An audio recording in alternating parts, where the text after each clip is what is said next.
بہت زمانے پہلے ایک سلطنت تھی جس کا نام زرین محل تھا۔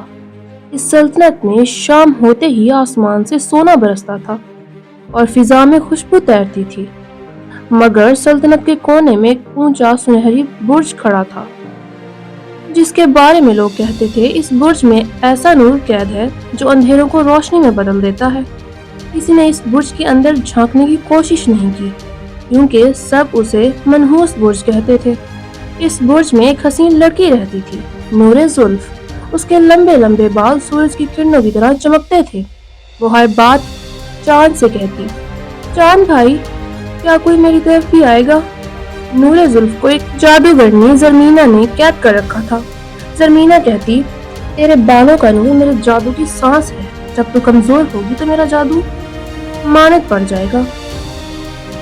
وہ ہر کچھ دن بعد آتی اور نور کے بالوں سے جادو چرا لیتی۔ نور کبھی روتی تو کبھی دعا کرتی اور ایک رات اس کی دعا ہوا کے راستے کسی کے دل تک پہنچ گئی۔ ایک دور دراز وادی میں ایک شہزادہ رہتا تھا جس کا نام تھا ازمیر۔ اسے کئی دنوں سے خواب میں ایک آواز آتی، ازمیر روشنی کو آزاد کرو۔ ایک دن وہ خواب اس کے قدموں کو حقیقت تک لے آیا۔ ازمیر اس سنہری برج کے قریب جا پہنچا جہاں سے روشنی آسمان کو چھو رہی تھی۔ اس نے پکارا، کیا کوئی ہے وہاں؟ اور پہلی بار نور زلف نے کسی انسان کی آواز سنی۔ اس کی آنکھوں میں امید جاگ اٹھی۔ نور نے اپنے لمبے چمکدار بال نیچے لٹکا دیے۔ ازمیر ان بالوں کے سہارے برج پر چڑھ گیا۔ جب وہ اوپر پہنچا تو دونوں کی نظریں ملی اور لمحہ جیسے رک گیا ہو۔ نور بولی، تم کون ہو؟ ازمیر مسکرا کر بولا، وہ جو تمہارے خوابوں کی صدا بن کر آیا ہے۔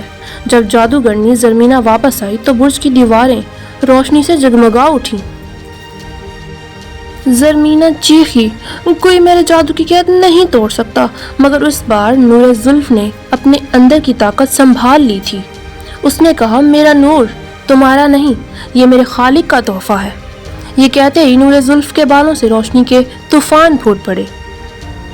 پورا برج سنہری راکھ بن گیا۔ اب جادوگرنی تباہ ہو گئی تھی، ہمیشہ کے لیے۔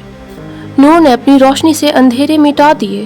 شہزادہ ازمیر نے کہا، میں نے صرف تمہیں نہیں پایا، میں نے روشنی کی اصل پہچان پائی ہے۔